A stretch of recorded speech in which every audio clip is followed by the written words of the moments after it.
Hello, my friends. It's Robert Miner with Dynamic Traders Group with this week's brief video for our YouTube followers and Twitter followers. We're going to take a look at two markets we look at frequently in these YouTube videos. We're going to look at gold and the S&P. I'm really going to focus on immediate trade strategies.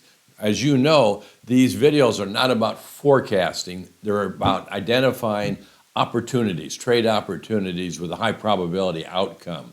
And that's where I think we're at right now with gold and the S&P. Now, if you want some more background in these two markets, a couple of weeks ago, I did a video on gold and kind of looked at the longer term outlook, and it's falling into place almost exactly as described that 2 weeks ago.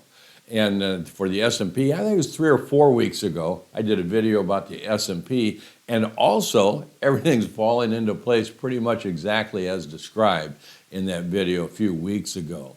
So I think we're at a turning point here, a juncture from where we can develop a specific trade strategy. So let's take a look at gold and the S&P in a little bit of detail, keeping in mind the practicality of developing a specific trade strategy. And just a reminder before we continue, everything I teach is practical trade strategies, real-world trade strategies. This is the Robbins Trading Cup championship from the current contest that they're having. This is real money, real time, real returns. So I'm not warranting to you that you're going to make double and triple digit returns every year, but I want you to know that I actually make trade decisions day in and day out. It's working out pretty good for me. This isn't the only year that I've done well in these trading contests. If you go to my Twitter account up in the profile, you can see how year after year I have these double and triple digit gains in futures and in Forex. So that said, that's why I want you to pay attention. This is real world trade strategies. Okay, let's take a look. Let's begin with the gold market because it's at an interesting juncture I think you can take advantage of in the next week or so. So this is gold weekly data, and again, 2 weeks ago I did a comprehensive tutorial on gold and the gold position, and 2 weeks ago we're looking at this as a probable wave 4, where I got labeled a wave 4, and probably another week or two of sideways to up before a weekly high and this wave 5 high was complete. So a couple things important from this chart. Number one, the weekly momentum cycle made a bear reversal this past week. Usually that indicates that a weekly high is complete and the market's going to be sideways to down for a few weeks. At the least, if gold, for instance, should go higher next week, more than likely the upside would be really limited before it reversed into that bear trend. Also, a decline in a bear trend should be a correction to this impulsive trend up from the November low. That's really important. While we may have like a short strategy here in the next few days, is that the real setup is going to be several weeks down the road when we can identify that gold is in a position to have completed a correction to this advance. So that's what we'll be looking at in the weeks ahead. What I want to note here, and this is a real learning experience, is that we had these major highs back here in March. And this past week, gold actually closed above the closing highs from last March. Now, you'll find maybe on some YouTube or on Twitter, people that will say, oh, gold broke out. This is fantastic. It's a major breakout, and the trend is going to accelerate, a bull trend. Well, whenever you see or hear someone who believes that breaking a trend line or exceeding an old high or low is a significant event, you know that is someone who probably does not trade, because it's only relevant within the context of the momentum cycles, the price, time, and pattern position, that sort of thing. What we know is that while last week gold did break above this March high, at least made a new weekly close above the weekly closing high, is it came right in to structural price target zone. That means an end of wave 5, actually it's an end of wave 5 of 5 target zone. And it did that with the momentum cycles overbought and actually made that bear reversal the day of the new high, so that the upside is probably really limited and is not going to continue higher. Now, I don't know what's going to happen, but I know that the evidence is overwhelming that we're in a position, gold's in a position to make a weekly high. There's probably not going to be any, or if is some, not much follow through on the upside before that weekly high is complete. Here is the gold daily data, and I'm just looking at it through that February, what was a wave 4 low in the weekly chart. And again, came right up to the price relationships. It had a nice wave 5 subdividing 1, 2, 3, A, B, C. Now this is what's really important, is this is what we call an ending diagonal wave 5. We don't have time to go into the details, but it's called an ending diagonal because it is the ending section to a higher time frame trend. That means it's the end of the 5-wave advance from the February low, and since the February low is probably the end of a 5-wave advance back to the weekly from the November low, that's pretty significant. So the trade strategy here is we want to have what we call reversal confirmation signal. So I think, frankly, I think gold's in a good position for an immediate go short strategy if you're comfortable to go short. You know, it's basically selling a top, buying bottoms. I do that all the time, as long as we are aware of the capital exposure for that sale and we adjust that and control that with our position size.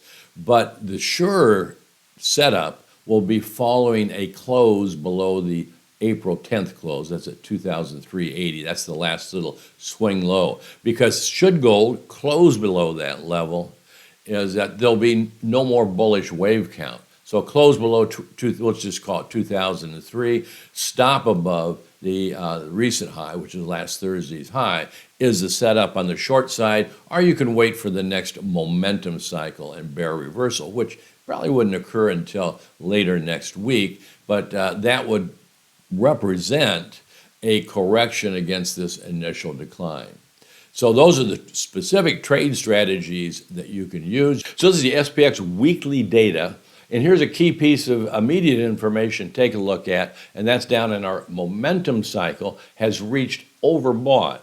So that doesn't necessarily mean last week is the weekly high, although it could be, but it does mean that we're within a bar or two of completing a weekly high. I should say we should be within a bar or two of completing a weekly high. That's significant because the advance off the October low is absolutely clearly a corrective advance. So whenever the next weekly high is complete, the SPX will be in a position to have completed a correction followed by a continuation, potentially to a new low. So we just want to be aware of that. I'm not going to go through all the explanation on why this is more than likely a corrective advance. I do that in the big picture report for subscribers, but it has to do with the pattern, has to do with the failure, this breakout of this trend line, which, you know, when that breakout was made several weeks ago, so many people thought, oh, we've broken out of an important trend line. And again, people that think trend line breakouts are significant out of the context of the other cycles, price pattern, position, they're not people who actually trade.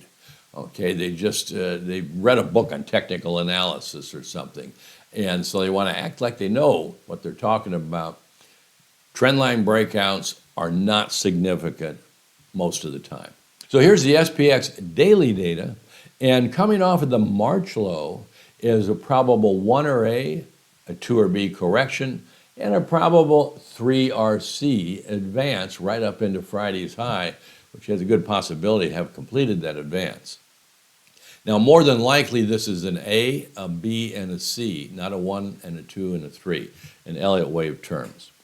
Again, in these videos, don't have time to go through the details, but the one piece of information that you really want to be aware of, and I've had this in prior videos because it hasn't changed, is that should the SPX make a close below 4,287, that's the March 21st closing high of this little swing high based on closes, is that will confirm that this advance is a correction and that it would be in a position to be complete with the probability of then continuing to well below, not just the March low, but going back to that what is it, October, November low. So very significant signal, not too far below the market. Let's look at the immediate position here. As we can see, I've just got the last few months of the CPI, PPI reports, which markets are very sensitive to these days. And this high back in February was the week of the two reports. Market was straight down into the week of the next reports, which was a month later. That's the March reports. And then straight up into last week, which was the week of the CPI, PPI report. You think that might be significant? Well, particularly when we think of it in the context that a weekly momentum cycle became overbought, that the high on Friday tagged the ideal end of wave 5 target zone. That's important. And here's something even more important. Remember in gold, I showed you what was possibly an ending diagonal. Well, this is that little low on March 6th. And then, of course, the SPX has continued to a new high. Look how it did that. Advance, correction, advance above this high, ABC correction into the range of this advance. That's called an overlap. And then a strong advance to not just above this high, but the April 4th high as well. And then a sharp reversal and decline into the range of what I got labeled a wave 3. This is almost a textbook ending diagonal. So what we can say, I'll go back to the daily data. What we can say is as of Friday, the SPX was in a position to complete a wave 5 of CR3 high and a probable weekly high, but we need a close below 40.90 to confirm that. Otherwise, we need what we call a pattern reversal signal that the high is complete. But we want to know that a close below 40.90 will be significant, and of course, a close below 4,002 will be really significant, very, very important. If that should happen, not forecasting it's going to happen, I really want to be aware. So there you go. You've got two markets. You've got gold and you've got the S&P. Looks like they have some immediate trade setups for early next week. Take advantage of them, but remember, position size is important. Control your capital exposure. So if I'm dead wrong about this, you only have a minimal loss. Well, that's it for today, my folks. If you found this useful, down below in the comments section, let me know what you think of it. Also down below, you can get more information on how you can sign up for our Traders News. Absolutely no cost. If you really want to learn how to trade, check out our DT reports and the Dynamic Trading Master Course. All the information's on our site at dynamictraders.com. Thanks a lot for checking us out. I'll be back with you in a week or two with another update and some new educational trade strategies.